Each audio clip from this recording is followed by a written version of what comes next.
एक बार महर्षि गालव जब प्रात सूर्यार्घ्य प्रदान कर रहे थे, उनकी अंजलि में आकाश मार्ग में जाते हुए चित्रसेन गंधर्व की थूकी हुई पीक गिर गई। मुनि को इससे बड़ा क्रोध आया। वे उसे शाप देना ही चाहते थे कि उन्हें अपने तपोनाश का ध्यान आ गया और वे रुक गए। उन्होंने जाकर भगवान श्री कृष्ण से फरियाद की, श्याम सुंदर तो ब्रह्मण्यदेव ठहरे कि झट प्रतिज्ञा कर ली 24 घंटे के भीतर चित्रसेन का वध कर देने की। ऋषि को पूर्ण संतुष्ट करने के लिए उन्होंने माता देवकी तथा महर्षि के चरणों की शपथ ले ली।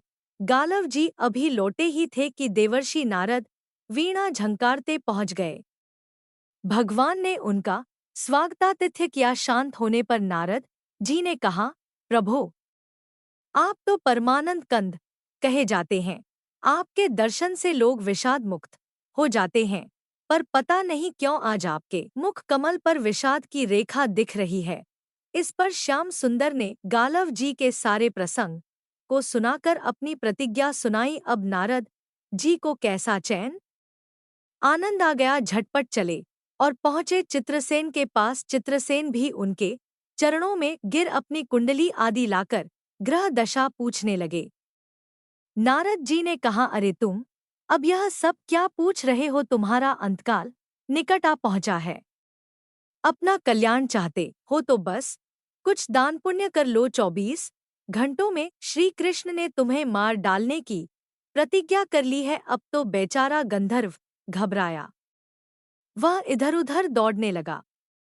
वह ब्रह्मधाम, शिवपुरी, इंद्रियवरुण सभी के लोकों में दौड़ता फिरा, पर किसी ने उसे अपने यहाँ ठहरने तक नहीं दिया। श्री कृष्ण से शत्रुता कौन उधार ले? अब बेचारा गंधर्वराज अपनी रोती पीटती स्त्रियों के साथ नारद जी की ही शरण में आया। नारद जी दयालु तो ठहरे ही, बोले, अच्छा यमुना तट पर चलो। वहां जाकर एक स्थान को दिखाकर कहा, आज आधी रात को यहाँ एक स्त्री आएगी। उस समय तुम ऊंचे स्वर में विलाप करते रहना, वह स्त्री तुम्हें बचा लेगी। पर ध्यान रखना, जब तक वह तुम्हारे कष्ट दूर कर देने की प्रतिज्ञा न कर ले, तब तक तुम अपने कष्ट का कारण भूलकर भी मत बताना। नारद जी भी विचित्र ठहरे। एक और तो चित्रसेन को यह समझाया, दूसरी ओर पहुंच गए अर्जुन के महल में सुभद्रा के पास।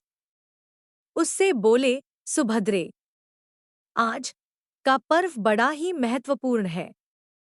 आज आधी रात को यमुना स्नान करने तथा दीन की रक्षा करने से अक्षय पुण्य की प्राप्त होगी। आधी रात को सुभद्रा अपनी एक दो सहेलियों के साथ यमुना स्नान को पहुंची। वहां उन्हें रोने की आवाज सुनाई पड़ी। नारद जी ने दीनोद्धार का माहात्म्य बतला ही रखा था। सुभद्रा ने सोचा, चलो अक्षय पुण्य लूट ही लूं। वे तुरंत उधर गईं तो चित्रसेन रोता मिला। उन्होंने लाख पूछा, पर वह बिना प्रतिज्ञा के बतलाए ही नहीं।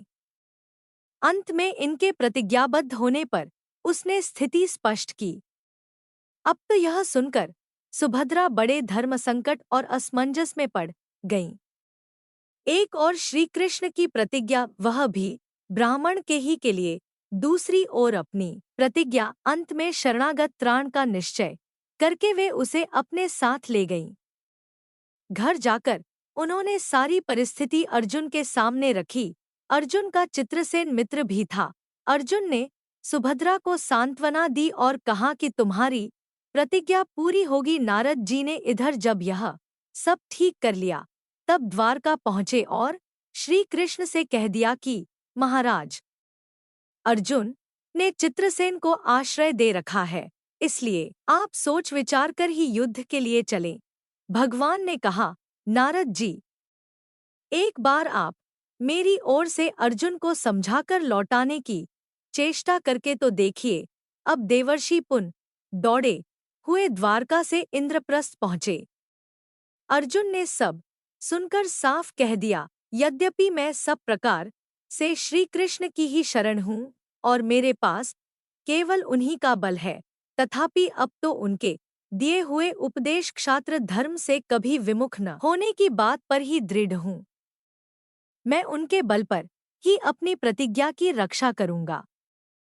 प्रतिज्ञा छोड़ने में तो वे ही समर्थ हैं। दौड़कर देवर्षि अब द्वारका आए और ज्यों का त्यों अर्जुन का वृत्तांत कह सुनाया। अब क्या हो? युद्ध की तैयारी हुई। सभी यादव और पांडव रणक्षेत्र में पूरी सेना के साथ उपस्थित हुए। तुमुल युद्ध छिड़ गया।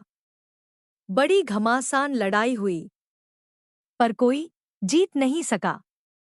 अंत में श्री कृष्ण ने सुदर्शन चक्र छोड़ा, अर्जुन ने पाशुपतास्त्र छोड़ दिया। प्रलय के लक्षण देखकर अर्जुन ने भगवान शंकर को स्मरण किया। उन्होंने दोनों शस्त्रों को मनाया। फिर वे भक्तवत्सल भगवान श्री कृष्ण के पास पहुंचे और कहने लगे, प्रभो राम, सदा सेवक रुचि राखी। वेद पुराण लोक सब राखी। भक्तों की बात के आगे अपनी प्रतिज्ञा को भूल जाना तो आपका सहज स्वभाव है। इसकी तो असंख्य आवृत्तियां हुई होंगी। अब तो इस लीला को यहीं समाप्त कीजिए। बाण समाप्त हो गए। प्रभु युद्ध से विरत हो गए। अर्जुन को गले लगाकर उन्होंने युद्धश्रम से मुक्त किया, चित्रसेन को अभय किया। सब लोग धन्य धन्य कह उठे। पर गालव को यह बात अच्छी नहीं लगी।